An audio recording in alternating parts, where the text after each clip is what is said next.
Garut di Garut gimana Pak? Dokter lecehan pasien di Garut. Ya ini saja, kalau dokter lecehan pasien di Garut kan dokter ada komite etiknya.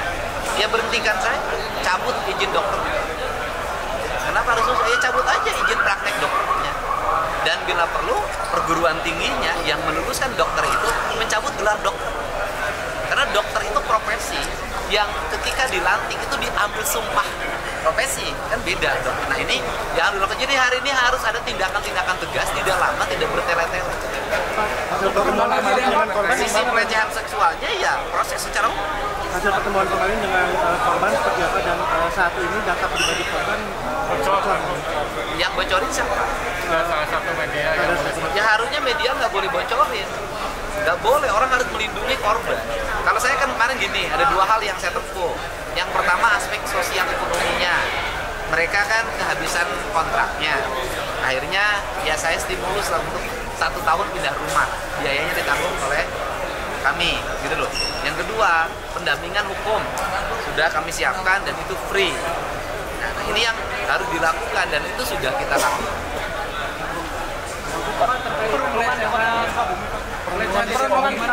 Yang di Sukabumi sudah kita berhentikan. Dan saya sekarang lagi diproses untuk berhentikan sebagai ASN-nya. Karena yang dulu tidak ada tindakan, peristiwanya terjadi sudah lama, ternyata tidak ada tindakan. Tindakannya tidak dibuat, itu yang saya maksud, sehingga proses yang rotasi di dunia pendidikan kita stop dulu.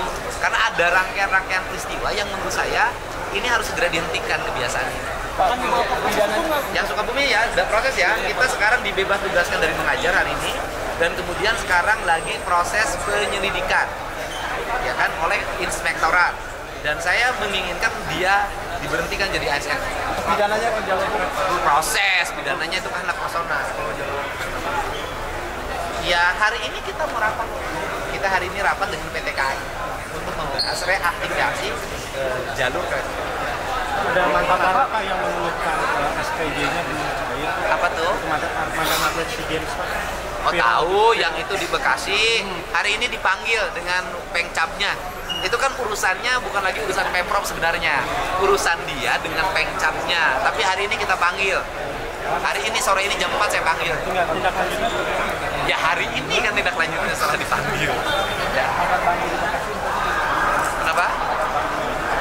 Pagar bambu di Bekasi, kalau belum selesaikan itu kemarin akan dibongkar sendiri kan, atas kesadaran sendiri. Tapi nanti kalau lama ya kita bongkar saja. Kan itu yang menangani dari sisi aspek jenjang hukumnya adalah Kementerian Kelautan, ya kan? Tetapi kalau mengalami pelambatan, nanti saya akan koordinasi dengan Kementerian Kelautan. Nanti Pemprov bersedia untuk membantu pembongkaran. Pak, kalau terkait pelecehan seksual di Depok, Pak, segera Bupati Wali Kotanya bertindak, ambil tindakan-tindakan untuk menjaga wibawa wilayahnya masing-masing. Kan itu sudah tugas Bupati Wali Kota. Tapi kalau Bupati Wali Kotanya nggak mau, gubernur turun. Pak, kalau yang apa, Pak? Ya, Pelecehan seksual di daerah. sanksinya di Undang-Undang Lalu Lintas, atau sanksinya kalau Bupati tidak mau membenahi apa yang gubernur persyaratkan, lo banyak. Kita kan merekomendasi anggaran banyak. Nanti anggarannya saya tidak dulu rekomendasikan, sebelum itu saya bereskan.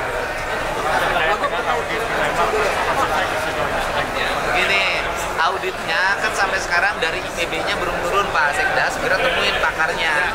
Jadi nanti kita auditnya berdasarkan kepakaran, bukan berdasarkan pendekatan politis atau pendekatan administratif.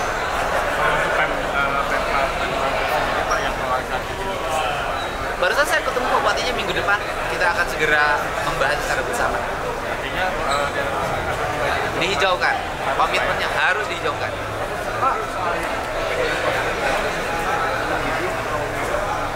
Sekda yang jelasin uji kompetensi. Infonya ada pelecehan juga di Depok katanya ada pelecehan. Tahu yang siswa sekolah swasta kan sudah ada salah satu TV wawancara. Itu pendekatannya sekolahnya kan sekolah di bawah wali kota. Nanti wali kotanya segera memanggil yayasannya agar yayasan memberhentikan guru tersebut. Itu caranya. Ya. Untuk bayar yang di Subang itu Kenapa? investasi yang BRI sudah lagi progres berjalan, tinggal pembebasan tanah. Minggu depan mau kita undang para pihak agar cepat pembebasannya. Karena ya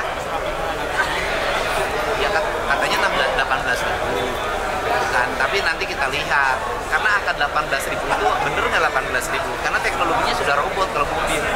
Kan harus kita analisis dulu secara benar. Pan penyampainya 18.000, apakah nanti akan 18.000? Zamannya zaman AI. Kan pasti yang mengerjakan mesin-mesin produksi otomotif kan pasti pakai robot. Prioritas tenaga kerja terampil dari Subang. Pak, soal yang ada argumen dengan Big Jaya itu, Pak. Saya nggak ada argumen. Maksudnya Big Jaya itu. Gimana? Yang Big Jaya mengajar konstruksi. Rakyat Jawa Barat itu banyak. Tugas saya hari ini adalah bekerja untuk rakyat. Kalau setiap orang harus ditangani satu-satu, habis energi kita untuk ngeladinin orang ngomong. Tugas kita ini adalah mewujudkan apa yang menjadi mimpi rakyat. Kalau ada orang yang ngajak berbagai hal di media sosial yang